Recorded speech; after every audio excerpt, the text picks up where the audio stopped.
கண்மணி, அன்போட காதலன்.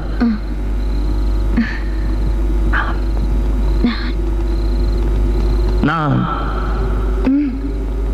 எழுதும் கடிதம் லெட்டர் கடிதாஸ்தி இல்ல, கடிதமே இருக்கட்டும். கடிதம் படி. கண்மணி, அன்போடு காதலன் நான் எழுதும் கடிதமே. பாட்டாவே படுத்திட்டியா? அப்ப நானும் முதல்ல கண்மணி சொன்னல, இங்க பொன்மணி போட்டுக்க. பொன்மணி, உன் வீட்டுல சௌக்கியமா? நான் இங்க சௌக்கியம். பொன்மணி, உன் வீட்டில் சௌக்கியமா? நான் இங்கு சௌக்கியமே. உன்னை நினைச்சு பார்க்கும்போது கவிதை மனசுல அருவி மாதிரி கொட்டுது. ஆனா அதை எழுதணும்னு